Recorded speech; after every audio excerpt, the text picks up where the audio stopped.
আসসালামু আলাইকুম। সংবাদে আপনাদের সবাইকে স্বাগত জানাচ্ছি। আমি ফিরোজ তোহা। শুরুতেই সংবাদ শিরোনাম।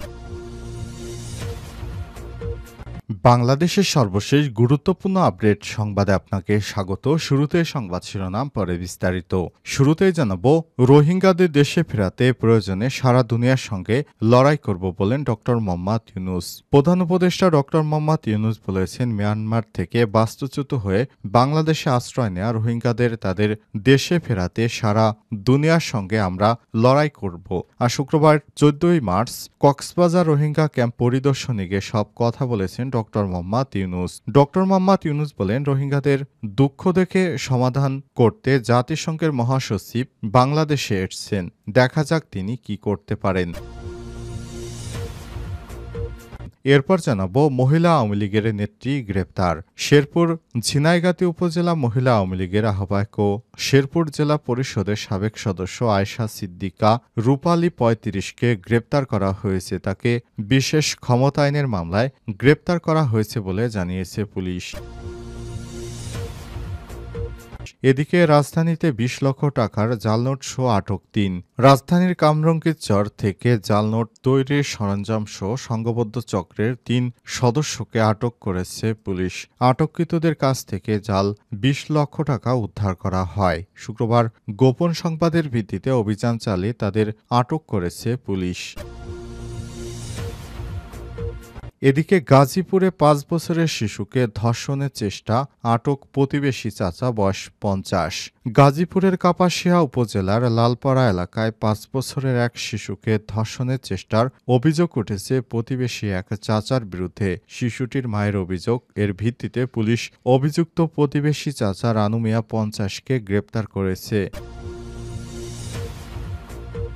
এদিকে জাস্টিন ট্রুডোর পদত্যাগ, শপথ নিচ্ছেন কার্নি। কানাডার প্রধানমন্ত্রীর পদ থেকে আনুষ্ঠানিকভাবে পদত্যাগ করছেন জাস্টিন ট্রুডো। কানাডিয়ান সংবাদ মাধ্যম সিবিসির প্রতিবেদনে বলা হয়েছে, শুক্রবার ১৪ মার্চ স্থানীয় সময় সকাল ১০টায় গভর্নর জেনারেল ম্যারি সাইমনের সঙ্গে দেখা করে ট্রুডো পদত্যাগপত্র জমা দেন। খবর বিবিসির।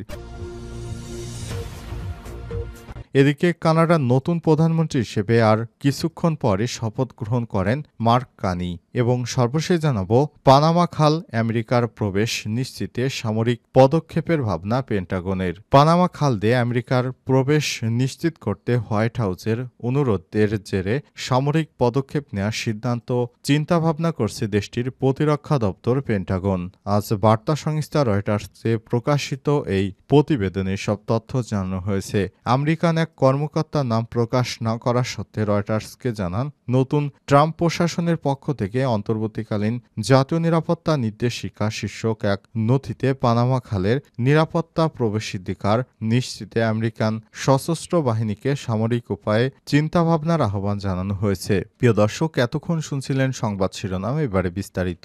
তবে তার আগে বন্ধুরা, অনুরোধ থাকবে সংবাদটিতে একটি লাইক দিন। এই চ্যানেল আপনি নতুন হয়ে থাকলে আমাদের সংবাদটি দেখতে দেখতে চ্যানেলটি সাবস্ক্রাইব করে রাখুন। কমেন্ট করে আপনার মূল্যবান মতামত জানিয়ে দিন আপনি বিশ্বের কোন দেশ থেকে বা বাংলাদেশের কোন স্থান থেকে আমাদের সংবাদটি দেখছেন এবং শুনছেন। এবারে বিস্তারিত। রোহিঙ্গাদের দেশে ফেরাতে প্রয়োজনে সারা দুনিয়ার সঙ্গে লড়াই করব বলেন ড ইউনূস। প্রধান উপদেষ্টা ড মোহাম্মদ ইউনূস বলেছেন, মিয়ানমার থেকে বাস্তুচ্যুত হয়ে বাংলাদেশে আশ্রয় নেয়া রোহিঙ্গাদের তাদের দেশে ফেরাতে সারা দুনিয়ার সঙ্গে প্রয়োজনে লড়াই করতে হবে। শুক্রবার 14 মার্চ কক্সবাজারে রোহিঙ্গা ক্যাম্প পরিদর্শনে গিয়ে তিনি এসব কথা বলেছেন। ড মোহাম্মদ ইউনূস বলেন, রোহিঙ্গাদের দুঃখ দেখে সমাধান করতে জাতিসংঘ মহাসচিব এসেছেন। এই ঈদে হোক বা আগামী ঈদে হোক রোহিঙ্গারা নিজেদের দেশে ঈদ করতে পারবেন সেই প্রত্যাশা করি। এ সময় তিনি আর বলেছেন, রোহিঙ্গাদের দেশে ফেরাতে সারা দুনিয়ার সঙ্গে প্রয়োজনে লড়াই করতে হবে। ঈদে মানুষ আত্মীয় স্বজনের কবর জিয়ারত করে রোহিঙ্গাদের সেই সুযোগও নেই। লাখো রোহিঙ্গা জনগোষ্ঠীর সম্মানে আয়োজিত ইফতার মাহফিল অনুষ্ঠানে পররাষ্ট্র উপদেষ্টা ও সেনাপ্রধান সহ বিদেশি দেশি সংস্থার প্রতিনিধিরা অংশগ্রহণ করেন। এ সময় ড মোহাম্মদ ইউনূসের নেতৃত্বে রাজধানীতে রোহিঙ্গাদের ১ লক্ষ রোহিঙ্গাদের সঙ্গে ইফতার মাহফিলের আয়োজন করে সেখানে ইফতার করেন জাতিসংঘের মহাসচিব অ্যান্টোনিও গুতেরেস। এছাড়াও প্রধান উপদেষ্টার সঙ্গে অন্যান্য বেশ কয়েকজন উপদেষ্টা সঙ্গে ছিলেন। এ সময় রোহিঙ্গা সেখানের পরিস্থিতি ঘুরে ফিরে দেখেন এবং জাতিসংঘের মহাসচিব রোহিঙ্গাদের খাদ্য নিরাপত্তা বিষয়ে তিনি নিরাপত্তা নিশ্চিতের আহ্বান জানিয়ে বিশ্ববাসীকে আহ্বান জানিয়েছেন এবং আগামীতে খাদ্য নিরাপত্তায় সর্বোচ্চ সহযোগিতার আশ্বাস দিয়েছেন। মহিলা আওয়ামী লীগের নেত্রী গ্রেপ্তার। শেরপুরের ঝিনাইগাতী উপজেলা মহিলা আওয়ামী লীগের আহ্বায়ক ও শেরপুর জেলা পরিষদের সাবেক সদস্য আয়শা সিদ্দিকা রূপালী ৩৫কে গ্রেপ্তার করা হয়েছে। তাকে বিশেষ ক্ষমতা আইনের মামলায় গ্রেপ্তার করা হয়েছে বলে জানিয়েছে পুলিশ। ঝিনাইগাতী উপজেলার তেঁতুলতলা বাজারে নিজ বাড়ি থেকে ভোররাতে তাকে গ্রেপ্তার করে পুলিশ। গ্রেপ্তার আয়শা সিদ্দিকা রূপালী তেঁতুলতলার বাসিন্দা আব্দুর রহিম পাগলার মেয়ে বলে জানা গেছে। পুলিশ জানায় আয়শা আক্তার রূপালীর বিরুদ্ধে ঝিনাইগাতী থানায় দায়েরকৃত একটি বিশেষ ক্ষমতা আইনে মামলা হয়েছে। ওই মামলায় আসামি হিসেবে তাকে পুলিশ গত ভোররাতে তেঁতুলতলার বাজারে নিজ বাড়িতে অভিযান চালিয়ে গ্রেপ্তার করা হয়। অভিযোগ আছে রূপালী সাবেক ফ্যাসিস্ট আওয়ামী লীগের অনেক প্রভাবশালী এমপি ও নেতাদের সঙ্গে সখ্যতা থাকায় অনেক সুযোগ সুবিধা আদায় করতেন। ঝিনাইগাতী থানার ওসি আলামিন ঘটনার সত্যতা নিশ্চিত করে বলেছেন তার বিরুদ্ধে ঝিনাইগাতী থানায় মামলা থাকায় তাকে গ্রেপ্তার করা হয়েছে। জানা গেছে বিভিন্ন সময় আওয়ামী লীগের বিভিন্ন এমপি মন্ত্রীদের তিনি অনেক অনৈতিক সম্পর্ক করে তাদের কাছ থেকে অর্থ নিতেন এবং তাদেরকে বিভিন্ন অনৈতিক কর্মকাণ্ডে সহায়তা করতেন। শেখ হাসিনা পালিয়ে যাওয়ার পর কিছুদিন আত্মগোপনে থাকার পর অবশেষে নিজ বাড়িতে এসে বসবাস করছেন এমন সংবাদের খবর পায় পুলিশ। এরপর রাতে অভিযান চালিয়ে এই আওয়ামী লীগের নেত্রীকে গ্রেপ্তার করা হয়েছে। বর্তমানে তিনি জেল হাজতে রয়েছেন। পুলিশ বলছে রিমান্ডের আবেদন করা হবে। যদি আদালত রিমান্ড মঞ্জুর করে তাহলে রিমান্ডে নিয়ে তাকে জিজ্ঞাসাবাদ করা হবে। রাজধানীতে ২০ লক্ষ টাকা জাল নোট সহ আটক ৩। রাজধানীর কামরাঙ্গীরচর থেকে জাল নোট তৈরির সরঞ্জাম সহ সংঘবদ্ধ চক্রের ৩ জন সক্রিয় সদস্যকে আটক করেছে পুলিশ।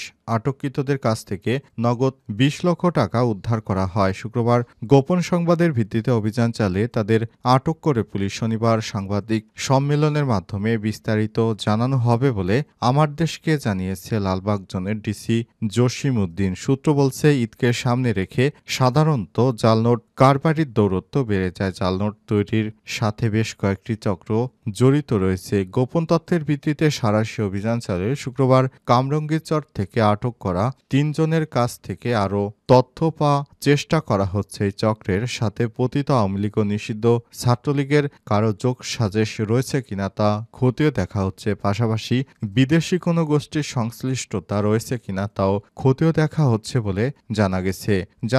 দেশকে অস্থিতিশীল করার জন্য জাল নোট ছাপানো হতে পারে এমনটা ধারণা করা হচ্ছে। এরপর তদন্ত সাপেক্ষে বিষয়টি নিশ্চিত করা হবে। এ বিষয়ে আগামীকাল শনিবার সংবাদ সম্মেলনে বিস্তারিত জানাতে চেয়েছে পুলিশের কর্মকর্তারা। তাই বিষয়টি নিয়ে এখনই তেমনভাবে কিছু জানানো যাচ্ছে না। আগামীকাল বিস্তারিত জানানো যাবে। গাজীপুরে ৫ বছরের শিশুকে ধর্ষণের চেষ্টা, আটক প্রতিবেশী চাচা। গাজীপুরের কাপাসিয়া উপজেলার লালপাড়া এলাকায় ৫ বছরের এক শিশুকে ধর্ষণের চেষ্টার অভিযোগ উঠেছে এক প্রতিবেশী চাচার বিরুদ্ধে। শিশুটির মায়ের অভিযোগের ভিত্তিতে পুলিশ অভিযুক্ত প্রতিবেশী চাচা রানু মিয়া ৫০ নামে এক ব্যক্তিকে আটক করে।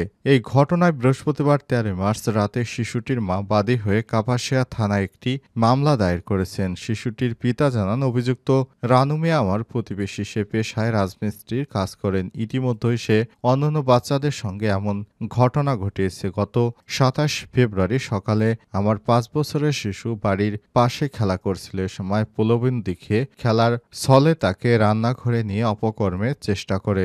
বিষয়টি আমরা জানার পরও লজ্জা শরমের ভয়ে চুপ ছিলাম। কিন্তু ইতিমধ্যে বিষয়টি এলাকাবাসীর মধ্যে ছড়িয়ে গেলে রানু মিয়া সহ তার লোকজন বিষয়টি ধামাচাপা দেওয়ার চেষ্টা করে।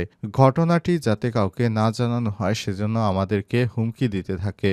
অব্যাহত হুমকির কারণে একটু দেরিতে হলেও আমরা থানায় আশ্রয় নিতে বাধ্য হয়েছি। কাপাসিয়া থানার ভারপ্রাপ্ত কর্মকর্তা ওসি মোহাম্মদ আব্দুল বারিক জানান, শিশুটির মা এবং বাবা এসে ধর্ষণের চেষ্টার ঘটনাটি বলার পর থানায় মামলা নেওয়া হয়। অভিযুক্ত রানু মিয়াকে আটক করে জেল হাজতে নেওয়া হয়েছে। আদালতের মাধ্যমে তার বিচার করা হবে এমনটা জানা গেছে।